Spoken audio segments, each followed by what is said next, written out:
So I guess I became interested in behavioural science probably with the arrival of my siblings.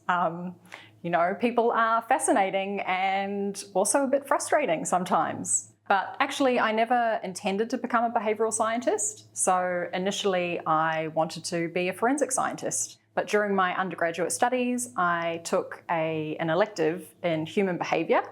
And from that moment, I was hooked. So I switched into a psychology major. And during my undergraduate degree in psychology, I discovered operant conditioning, experimental analysis of behaviour, and applied behaviour analysis. Some would have called me a radical behaviourist. So that doesn't mean I had a mohawk. That means that I was really interested in observable behaviour and the factors in the environment that either set the scene for the behaviour or that follow the behaviour and maintain it. So from an operant conditioning perspective, in its simplest form, you might think of it as an ABC of behaviour. So A is the antecedent, that kind of sets the scene for the behaviour. B is the behaviour, and C is the consequence, which could be a positive thing or a negative thing. And depending on what follows, that might influence the behaviour. Things can get quite complex even in this space, right? But the focus is very much on an individual and what is maintaining or establishing behaviour for an individual. But during that time, I took a unit in community psychology, which I loved. I loved that this was looking at societal issues as a whole and less focused or limited to changing an individual's behaviour and just focusing on one person at a time. And so I think that community psychology unit really planted the seeds for what would come in my master's and in my PhD.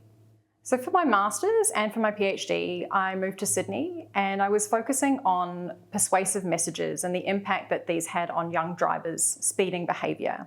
And so I was interested in looking at young drivers' speeding behaviour, and I did this using a driving simulator so that we could see what they're actually doing, in a car in response to these different messages. Something I was really interested in with this research was the difference between changes in observable behaviour versus reported intentions in behaviour.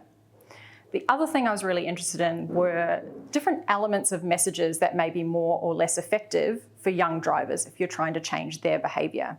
So I guess the traditional approach in road safety is to speak to different health or physical threats that people have to their health. But some other approaches might be to emphasise the social threats or social consequences of engaging in different behaviours. Because for young people, they can be quite concerned with how they appear to their peers, right? A persuasive message emphasising social consequences for speeding was more effective than one that emphasised the health consequences, like having a crash and injuring yourself or someone else. So I think a key challenge for behavioural scientists is that there are maybe some gaps and misunderstandings about the work that we do. There can be a little bit of discomfort while we develop a shared understanding and shared language around what it is that we're doing.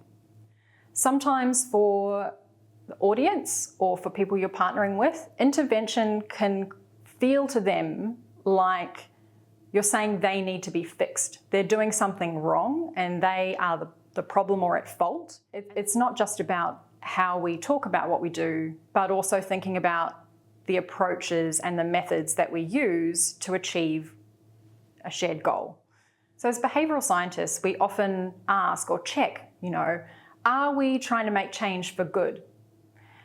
And I would say we need to ask ourselves a follow-up question as well, which is, who is deciding what change is for good? A lot of organisations are moving towards more participatory approaches in their work. And I think this is something that behavioural science needs to start moving towards and thinking about how we can adapt our methods to be even more participatory.